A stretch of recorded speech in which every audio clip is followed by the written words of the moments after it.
oduu teenya jalqabaatiin. Bulchiinsonni falmiin irratti ka'uu fi naannoo Amaaraa jalatti bulaa turan guutummaatti diigamuun isaanii himame. Waajjiraaleen mootummaa bulchiinsota kanneen jala jiran guutummaatti cufamanii jiru jedhameera. Bulchiinsota kanneen eenyutu cufee? Gabaasa bal'aa isin biraan geenya. Oduu biraatiin. Konferansiin biyyaalessaa abbootii amantaaleetii fi hooggantoota olaanoo mootummaa federaalaa hammate gaggeeffamaa jira jedhame. Konferansiin biyyaalessaa kun maal irratti xiyyeeffatee? Guutuu oduu tanaatis ni dhageessu. Oduu teenya xumuraatii fi biyya alaatiin. Ukraine guyyaa tokkotti loltoota Raashiyaa 1,000 ol ajjeesuu ishee beeksifte. Ukraine loltoota Raashiyaa kana akkamiin ajjeesuu dandeesse? Gabaasa bal'aa isin biraan geenya. Akkam jirtu daawwattootaaf hordoftoota Anolee Global Media. Oduuf odeeffannoo keenya guyyaa irraa tokko jennee jalqabneeti jirra. Odeeffannoo keenya ijoo isaa amma dhageessan guutuu isaa isin biraan geenya. Haga xumuraa sagantaa keenyaatti dhaggeeffachuun yaada qabdan gara koomentiitiin nuuf barreessaa.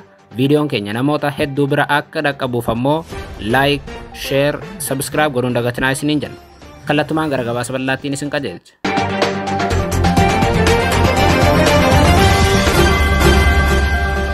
Oduu teenya jalqabaatiin. Bulchiinsonni falmiin irratti ka'uu fi waggootaaf naannoo Amaaraa jala ture guutummaatti diigamee jedhame. Bulchiinsonni waggoota muraasa darban naannoo Amaaraa jala turanii fi gaaffiin abbummaa irratti ka'aa ture guutummaatti diigamuu maddeen garaagaraa wabeeffachuun BBC'n gabaase. Bulchiinsonni Xallamtii fi Maayitsibarii sadii diigamuun waajjirri isaanii saamsamuu kan ibsame yoo ta'u, jiraattonni yeroo waraanaa naannawa kanaa buqqa'anis qe'ee isaaniitti deebi'aa akka jiran ibsameera. Waraanni kaaba Itoophiyaatti mudachuu isaa hordofee naannoleen bulchiinsa naannoo Amaaraa jala turan bulchiinsa aanaalee lamaa fi magaalaa tokko kan taate Xallamtii warra diigaman keessaati. Lixaa fi baha aanaa Xallamtii akkasumas ammoo bulchiinsa magaalaa Maayitsibarii jedhamu kanneen beekamu naannoo Amaaraa godina kaaba Gondar jala turan. Bulchiinsonni sadeen waggoota sadan darban kana naannoo Amaaraa jala kan turan yoo ta'u, kan diigaman ammoo torbaan darbe akka lakkoofsa Itoophiyaa waxabajjii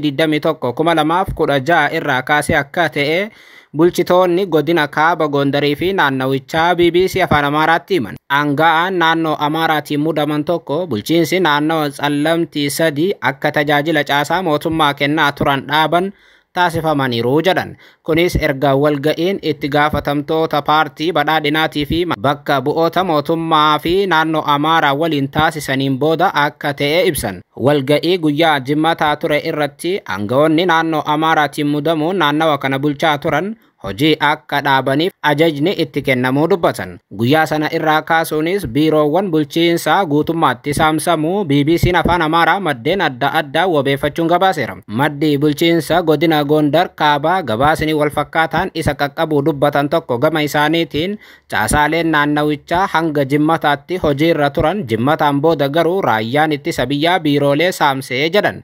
Caasaa diiguun alatti naannawichatti kan sosso'aa turan poolisii, milishaa fi humni nagaa kabachiisu sanbata irraa eegalee aanaa addi arqaayi ollaa jirutti akka ba'an taasifamu maddi bulchiinsa naannichaa ibsaniiti jiru. Kun erga taasifamee booda jiraattonni dhalattootaan Tigraay ta'an sababa waraana kaaba Itoophiyaatiin bakkichaa buqqa'an qe'ee isaaniitti deebi'uu eegalu isaanii maddeen kun itti dabaluun ibsa. Buqqaafamaan guyyaa sana naannichatti deebi'e tokko magaalaa Maayitsibarii wayita qaqqabanitti namoonni hidhatan meeshaa waraana isaanii waliin yoo socho'an akka argan BBC'tti himan.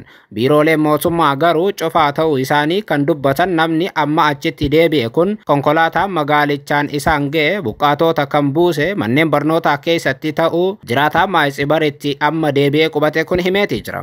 Maddeen bulchiinsa naannichaatii fi godina Gondar kaabaa gama isaaniitiin buqqaatonni gara qe'ee isaaniitti deebifaman erga bakkicha qaqqabaniin booda gara manneen jireenya isaanii duriitti deebi'aa jiraachuu dubbatan.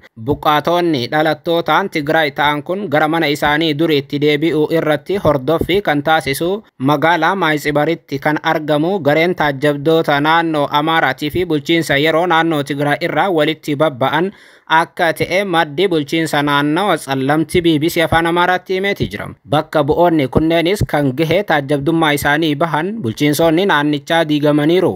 humnoonni hidhatan naannichaa bahaniiru. Buqqaatonni haala akkamiitiin seenaa jiru? Dhimmoota jedhan irratti akka ta'e ibsan. Bakka bu'oonni naannolee lamaan irraa bakka buufaman, bakka buqqaatonni irraa imala eegalan, bakka Indabaagunaa jedhamuu fi naannoo Tigraay keessatti argamu irraa kaasee taajjabdummaadhaan bobbaafamu maddi godina Gondar kaabaa ibseeti jira. Itti dabaluunis buqqaatonni bulchiinsa yeroo naannoo Tigraayin erga Indabaagunaatti geeffamanii booda adeemsa isaan booda jiru kan hoogganu raayyaa ittisa biyyaa ta'uu himan. Raayyaan ittisa biyyaa hojii kana kan raawwatu deeggarsa jiraattota bakka buqqaatonni itti deebifaman irraa filatamuun gara Indabaagunaatti geeffamaniitiin ta'uus dubbatan. Jiraattonni kunneenis kan filataman ka'umsa gandoota sirriitti beekuu jedhuun akka ta'e maddi BBC Afaan Amaaraatti hime kun kaaseeti jira. Buqqaatonni dhugumaan kan naannawicharraa buqqaan ta'uu isaanii mirkaneessuufis gahee akka qaban hime. Gahee kana ba'uufis namoonni garaagaraa filatamuun gara Indabaagunaatti imaluu isaanii maddi bulchiinsa Tsallamti BBC Afaan Amaaraatiif mirkaneesseeti jira. Haa ta'u malee maddi kun namoonni filataman sirrii hojjechaa hin jiranii jechuun komii akka qabu BBC Afaan Amaaraatti himeeti jira. Hojii Indabaagunaatti buqqaatota mirkaneessuu kan taajjaban aanga'oota naannoo Amaaraatii fi Tigraay irraa babba'an akka ta'an maddeen kun dubbatee aanga'oota karaa naannoo Amaaraatiin bakka buufaman keessaa akka ta'an kan himame tokko bulchaan godina kaaba Gondar Diyaaqoon Shaggaawubee buqqaatota deebisuu ilaalchisee gaaffii BBC Afaan Amaaraarraa isaaf dhiyaateef hojiirra jirra. Amma dubbachuu hin dandeenyu jechuun bilbila cufachuu isaa BBC'n gabaasa kaleessa baaseen beeksiseera. Walumaa galatti bulchiinsonni sadii waggoota 30f naannoo Tigraay jalatti bulaa turanii fi erga waraanni kaaba Itoophiyaa jalqabee booda naannoo Amaaraa jalatti waggaa 3f bulan amma diigamaniiru. Bulchiinsonni kunneen naannolee lamaan naaf mala jechuun waggootaaf irratti wal dhabaa turan. Haa ta'u malee bulchiinsi kun waggoota 30f akka heera mootummaatti kan naannoo Tigraay ture. Ta'us garuu naannoon Amaaraas gaaffii eenyummaa jechuun bulchiinsota kanarratti waggootan 30 darbeef naannoo Tigraay waliin wal falmaa ture. Erga waraanni kaabaa jalqabe ammoo gareen finxaaleeyyii faannootii fi humnoonni hidhatan kan naannoo Amaaraa waliin ta'uun ummata Tigraay hedduu achirratti ajjeesuun kaan isaanii buqqaasan. Lafa kanaas mana ummataatis saamanii fudhatan. Amma garuu erga waliigalteen Piriitooriyaatti mallatteeffamee nageenyi naannoo Tigraay deebi'ee ummanni bakka kanaa buqqees lafti Tigraayis deebi'uuf karaa qabateeti jira.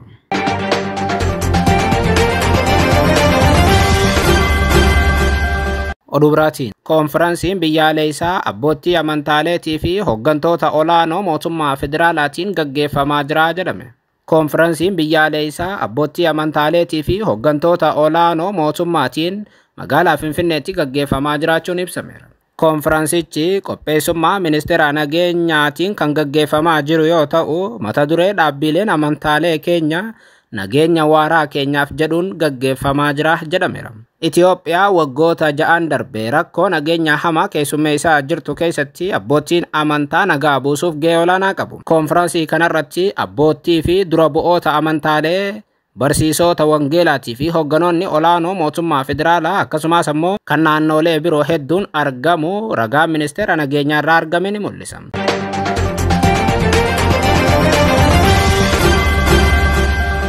Oduu teenya xumuraatii fi biyya alaatiin Yuukireen guyyaa tokkotti loltoota Raashiyaa 1,000 ol ajjeesuu ishee beeksifte.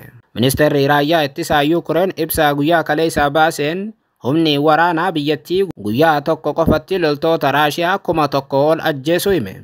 Warra ajjeefaman keessaa loltoonni 115 konkolaachistoota meeshaalee makaanaayizidii fi konkolaattota meeshaa waraanaa gurguddaa fe'anii deemaa turan akka ta'e ministeerri raayyaa ittisaa Yuukireen himeeti jira.